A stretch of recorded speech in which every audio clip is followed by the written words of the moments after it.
il y a 18 mois, savait écrire le mot glyphosate. Très très fort. Bah, bravo, c'est bien. Et je vais vous dire une chose, par exemple. Il y avait un consensus désormais autour du changement climatique et qu'il y avait un nouveau monde à construire. Pourtant, il y a énormément de personnes qui, d'une manière ou d'une autre, ne sont pas vraiment prêtes au changement. Et donc, comment construire un nouveau monde alors qu'il y a aussi un cynisme? Bonjour, ici Aix-en-Provence. Donc nous voici sur le parvis de l'IEP pour la rentrée solennelle de Sciences Po Aix. Donc nous avons notre invitée, Madame la secrétaire d'État au ministère de la Transition écologique. Donc on aurait quelques questions pour vous. D'abord, qu'est-ce que ça vous fait de revenir à Sciences Po Aix, là où vous avez fait vos études? Ça me rend très très émue. Ça, c'est sûr que pour moi, c'est vraiment un moment. Et d'ailleurs, ça s'est peut-être senti un peu au début de mon discours. J'étais assez émue, assez impressionnée aussi parce que j'ai beaucoup de respect pour mes professeurs et pour tout ce que j'ai appris ici.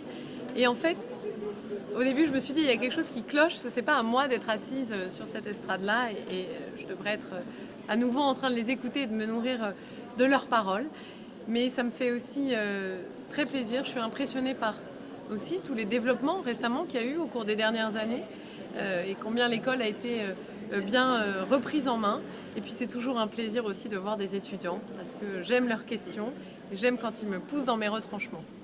Est-ce que vous pouvez nous présenter en quelques mots votre parcours professionnel?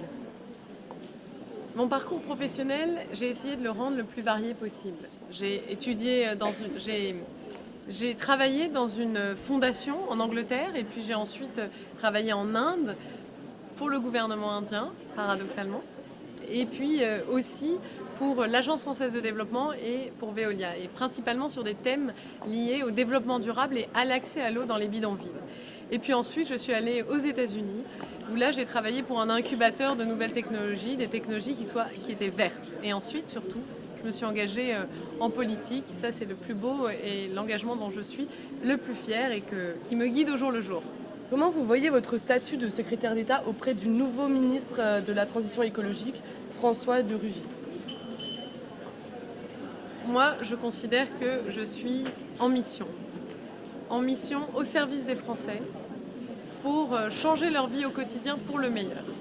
Pour répondre aussi aux inspirations qu'ils ont exprimées par la voie des urnes quand ils ont élu le président de la République en 2017. Et donc, mon travail s'inscrit dans la continuité de la vision du président de la République, de celle du ministre d'État François de Rugy. Et puis, j'ai mes convictions à moi aussi qui sont chevillées au corps, qui sont cohérentes avec le projet gouvernemental. Et je mets toute mon action à le réaliser concrètement. Et quels sont vos principaux objectifs en matière d'écologie à court terme?